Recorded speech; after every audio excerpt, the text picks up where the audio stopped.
शुक्लाम्बरधरं विष्णुं शशिवर्णं चतुर्भुजं प्रसन्नवदनं ध्यायेत् सर्वविघ्नोपशान्तये। हरे रामेति कृष्णेति नाम संकीर्तनं सदा लोकक्षेमाय कुर्वन्तं प्रेमिकं सद्गुरुं भजे। देवदेव जगन्नाथा पुण्यश्रवणकीर्तना सप्ताहश्रवणं देवा सफलं कुरु सर्वदा। मनोरथो मदीयोऽयं सफलः सर्वदा त्वया निर्विघ्नेनैव कर्तव्यः दासोऽहं तव केशव।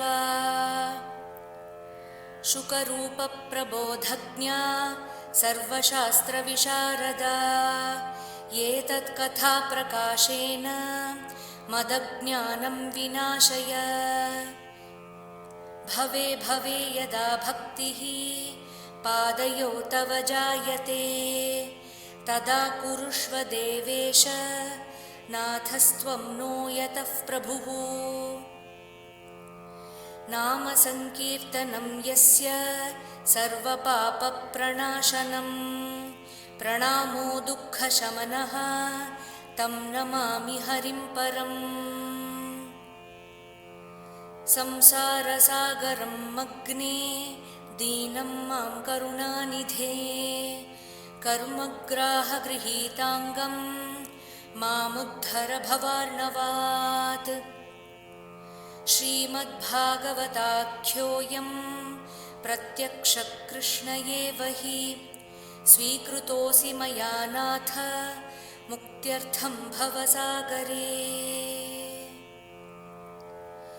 जन्माद्यस्य यतोऽन्वयादितरतश्च अर्थेषु अभिज्ञस्वराट् तेने ब्रह्महृदाय आदिकवये मुह्यन्ति यत्सूरयः। तेजो वारिमृदां यथा विनिमयो यत्र त्रिसर्गो मृषा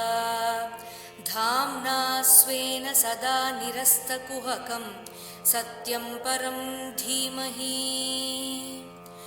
कस्मै येन विभासितोऽयमतुलं ज्ञानप्रदीपः पुरा तद्रूपेण च नारदाय मुनये कृष्णाय तद्रूपिणा। योगीन्द्राय तदात्मनाथ भगवद्राताय कारुण्यतः तच्छुद्धं विमलं विशोकममृतं सत्यं परं धीमहि।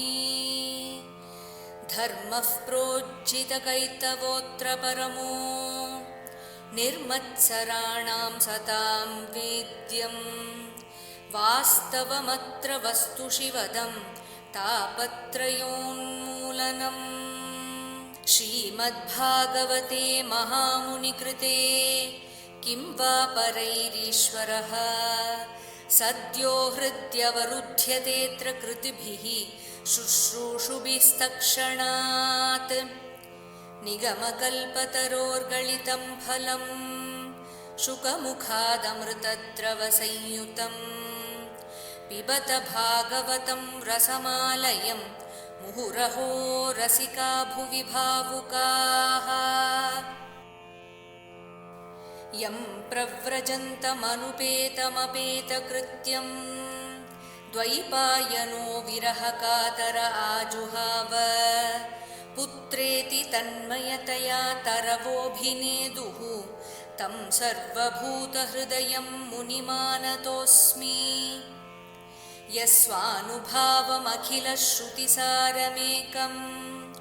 अध्यात्मदीपम् अतितितीर्षतां तमोऽन्धम्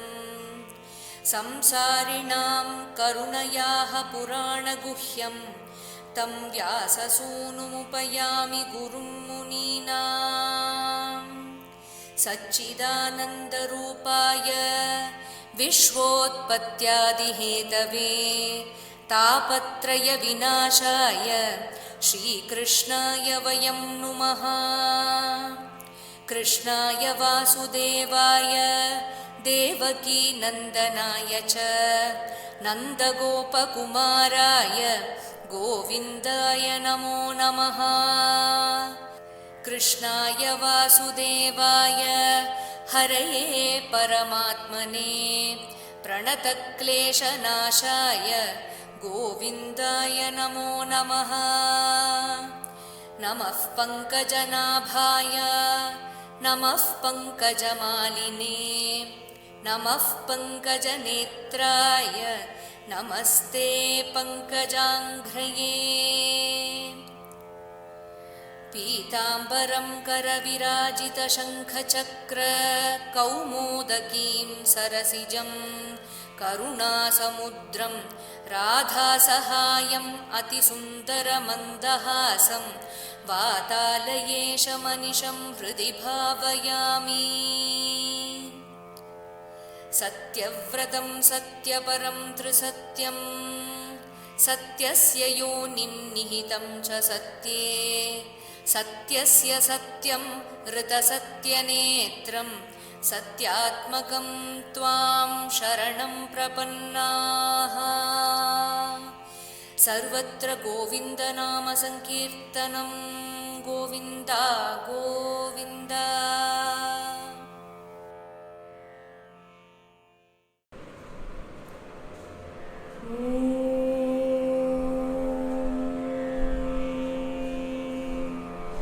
अथ श्रीमद्भागवते षष्ठस्कन्धे सप्तमोऽध्यायः। राजा उवाच कस्य हेतोः परित्यक्ता आचार्येण आत्मनः सुराः एतद् आचक्ष्व भगवत् शिष्याणाम् अक्रमं गुरौ। श्रीशुक उवाच इन्द्रः त्रिभुवन ऐश्वर्य मदोल्लङ्घित सत्पथः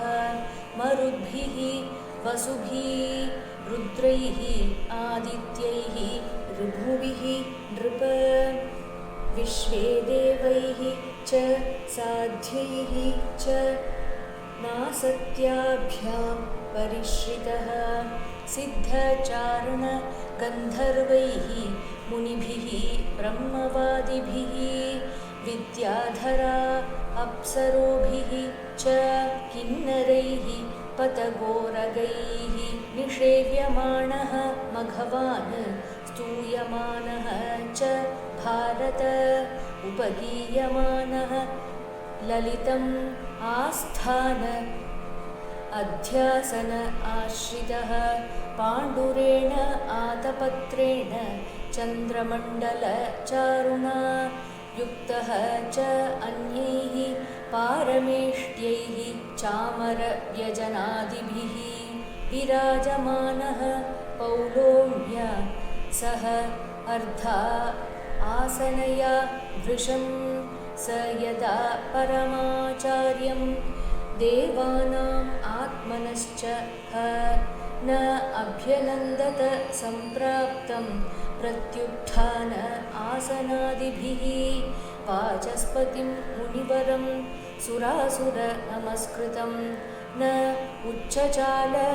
आसनाद् इन्द्रः पश्यन् अपि सभा आगतं ततो निर्गत्य सहसा कविः आङ्गिरसः प्रभुः आययौ स्वगृहं तूष्णीं विद्वान् श्रीमद् अविक्रियां तर्हि एव प्रतिबुद्धि इन्द्रो गुरुहेळनम् आत्मनः गर्हयामास सदसि स्वयम् आत्मानम् आत्मना अहो बत मम असाधु कृतं वै दभ्रबुद्धिना यत् मया ऐश्वर्यमत्तेन गुरुः सदसि कात्कृतः कः गृध्येत् पण्डितः लक्ष्मीं त्रिविष्टपतेः अपि ययाहम् आसुरं भावं नीतः अद्य विबुधेश्वरः ये पारमेष्ठ्यं धिषणम् अधितिष्ठन् न कञ्चन प्रति उत्तिष्ठेद् इति ब्रूयुः धर्मं तेन परं विदुः तेषां कुपथदेष्टॄणां पततां तमसि हि अधः ये श्रद्दध्युः वचः ते वै मज्जन्ति अश्मप्लव इव अथ अहम् अमर आचार्यम् अगाधदृषणं द्विजं प्रसादयिष्ये निषठः शीर्ष्णा तत् चरणं स्पृशन् एवं चिन्तयतः तस्य मघोनः भगवान् गृहात् बृहस्पतिः गतः दृष्टां गतिम् अध्यात्ममायया गुरोः न अधिगतः संज्ञां परीक्षन् भगवान् स्वराट् ध्यायन् धिया सुरैः युक्तः शर्म नालभत आत्मनः तत् श्रुत्वा एव आसुराः सर्व आश्रित्य औशनसम्मतं देवान् प्रत्युद्यमं चक्रुः दुर्मदा आततायिनः तैः विसृष्टेषुभिः तीक्ष्णैः निर्भिन्न अङ्गैः उरुबाहवः ब्रह्माणं शरणं जग्मुः सहेन्द्रा नतकन्धराः ताः तथा अभ्यर्थितान् वीक्ष्य भगवान् आत्मभूः अजः कृपया परया देव उवाच परिसान्त्वयन् ब्रह्म उवाच अहो बत सुरश्रेष्ठा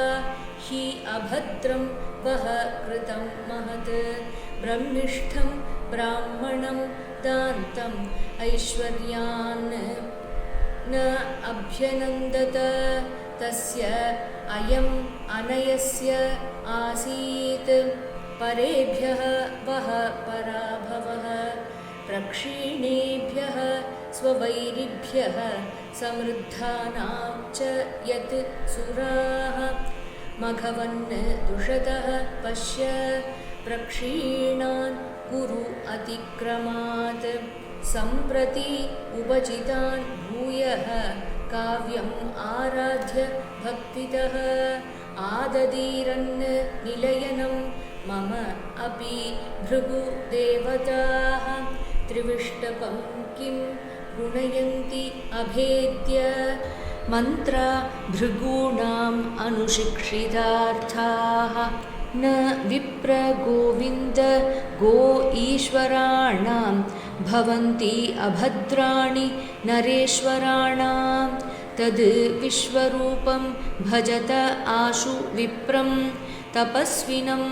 त्वाष्ट्रम् अथ आत्मवन्तं सभाजितः अर्थान् स विधास्यते वः यदि क्षमिष्यध्वम् उतास्य कर्म श्रीशुक उवाच त एवम् उदिता राजन् ब्रह्मणा विगतज्वराः ऋषिं त्वाष्ट्रम् उपव्रज्य परिष्वज्यम् इदम् अब्रुवन् देवा ऊचुः वयं ते अतिथयः प्राप्ता आश्रमं भद्रमस्तु ते कामः सम्पाद्यतां तात पितॄणां समयोचितः पुत्राणां हि परो धर्मः पितृशुश्रूषणं सताम् अपि पुत्रवतां ब्रह्मन् किमुत ब्रह्मचारिणाम् आचार्यः ब्रह्मणः मूर्तिः पिता मूर्तिः प्रजापतेः भ्राता मरुत्पतेः मूर्तिः माता साक्षात् क्षितेः तनुः दयाया भगिनी मूर्तिः धर्मस्य आत्म अतिथिः स्वयं अग्नेः अभ्यागतः मूर्तिः सर्वभूतानि च आत्मनः तस्मात् पितॄणाम् आर्तानाम् आर्तिं परपराभवम् तपसा अपनयन् तात सन्देशं कर्तुम् अर्हसि वृणीमहे तु अपाध्यायं ब्रह्मिष्ठं ब्राह्मणं गुरुं यथा अञ्जसा विजेष्यामः सपत्नान् तव तेजसा न गर्हयन्ती हि अर्थेषु यविष्ट अङ्घ्रि अभिवादनं छन्दोभ्यः अन्यत्र न ब्रह्मन् वयः ज्येष्ठस्य कारणम् ऋषिरुवाच अभ्यर्थितः सुरगणैः पौरोहित्ये महातपाः स विश्वरूपः तान् आह प्रसन्नः श्लक्ष्णया गिरा विश्वरूप उवाच विगर्हितं धर्मशीलैः ब्रह्मवर्च उपव्ययं कथं नु मद्विधः नाथ लोकेशैः अभियाचितं प्रत्याख्यायति तद् शिष्यः स एव स्वार्थ उच्यते अकिञ्चनानां हि धनं शिलोञ्छनं तेनेह निर्वर्तित साधु सक्रियः कथं विगर्ह्यं नु करोमि अधीश्वराः पौरोधसं हृष्यति येन दुर्मतिः तथा अपि न प्रतिब्रूयां गुरुभिः प्रार्थितं कियत् भवतां प्रार्थितं सर्वं प्राणैः अर्थैः च साधयेत् श्रीशुक उवाच तेभ्य एवं प्रतिश्रुत्य विश्वरूपः महातपाः पौरोहित्यं वृतश्चक्रे परमेण समाधिना सुरद्विषां श्रियं गुप्ताम् औषनस्यापि विद्यया आच्छिद्यादान् महेन्द्राय वैष्णव्या विद्यया विभुः यया गुप्तः सहस्राक्षः जिज्ञे असुरचमूः विभुः तां प्राह स महेन्द्राय विश्वरूप उदारधीः इति श्रीमद्भागवते महापुराणे पारमहंस्यां संहितायां षष्ठस्कन्धे सप्तमोऽध्यायः श्रीहरये नमः श्रीहरये नमः श्रीहरये नमः सर्वत्र गोविन्दनाम संकीर्तनं गोविन्द गोविन्द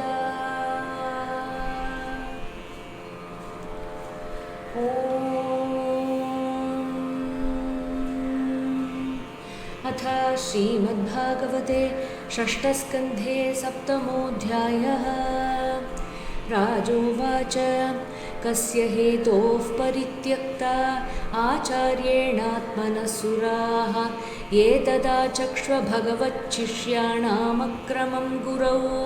श्रीशुक उवाच इन्द्रस्त्रिभुवनैश्वर्यमदोल्लङ्घितसत्पथः मरुद्भिर्वसुभिरुद्रैः आदित्यैर्ऋभुभिर्नृप विश्वे देवैश्च साध्यैश्च नासत्याभ्यां परिश्रितः सिद्धचारणगन्धर्वैर्मुनिभिर्ब्रह्मवादिभिः विद्याधराप्सरोभिश्च किन्नरैः पतगोरगैः निषेव्यमाणो मघवान् स्तूयमानश्च भारत उपगीयमानो ललितमास्थानाध्यासनाश्रितः पाण्डुरेणातपत्रेण चन्द्रमण्डलचारुणा युक्तश्चान्यै पारमेष्ट्यैश्चामरव्यजनादिभिः विराजमानः पौलोम्य सहार्धासनया भृशं स यदा परमाचार्यं देवानात्मनश्च नाभ्यनन्दत सम्प्राप्तं प्रत्युत्थानासनादिभिः वाचस्पतिं मुनिवरं सुरासुरनमस्कृतं नोच्छचालासनादिन्द्रः पश्यन्नपि सभागतं ततो निर्गत्य सहसा कविराङ्गिरसः प्रभुः आययौ स्वगृहं तूष्णीं विद्वान् श्रीमदविक्रियां तह्येव प्रतिबुद्ध्यैन्द्रो गुरुहेळनमात्मनः गर्हयामास सदसि स्वयमात्मानमात्मना अहो बत ममासाधु कृतं वैदभ्रबुद्धिना यन्मयैश्वर्यमत्तेन गुरुः सदसि कात्कृतः को गृध्येत् पण्डितो लक्ष्मीं त्रिविष्टपपतेरपि ययाहमसुरं भावं नीतोऽद्य विबुधेश्वरः ये पारमेष्ठ्यं दिषणमधितिष्ठन् न किञ्चन प्रत्युत्तिष्ठेदिति ब्रूयुः धर्मं तेन परं विदुः तेषां कुपथदेष्टॄणां पततां तमसि ह्यधः ये श्रद्धद्युर्वचस्ते वै मज्जन्त्यश्मप्लवा इव अथाहममराचार्यं मगाधधिषणं द्विजं प्रसादयिष्ये निषटः शीर्ष्णा तच्चरणं स्पृशन् एवं चिन्तयतस्तस्य मघोनु भगवान् गृहात् बृहस्पतिर्गतो दृष्टां गतिमध्यात्ममायया गुरोर्नाधिगतः संज्ञां परीक्षन् भगवान् स्वराट् ध्यायन् धिया सुरैरुक्तः शर्मणा लभतात्मनः तच्छ्रुत्वैवासुराः सर्व आश्रित्यौशनसम्मतं देवान् प्रत्युद्यमं चक्रुर्दुर्मदा आततायिनः तैर्विसृष्टेषुभिस्तीक्ष्णैः निर्भिन्नाङ्गोरुभावः ब्रह्माणं शरणं जग्मुः सहेन्द्रा नतकन्धराः तांस्ताभ्यर्दितान् वीक्ष्य भगवानात्मभूरजः कृपया परया देव उवाच परिसान्त्वयन् ब्रह्म उवाच अहो बत सुरश्रेष्ठा ह्यभद्रं वकृतं महत् ब्रह्मिष्ठं ब्राह्मणं दान्तमैश्वर्यान्नाभ्यनन्दत तस्यायमनयस्यासीत् परेभ्यो वः पराभवः प्रक्षीणेभ्यः स्ववैरिभ्यः समृद्धानां च यत्सुराः मघवन्द्विषतः पश्य प्रक्षीणान् गुर्वतिक्रमात् सम्प्रत्युपचितान् भूयः काव्यमाराध्य भक्तितः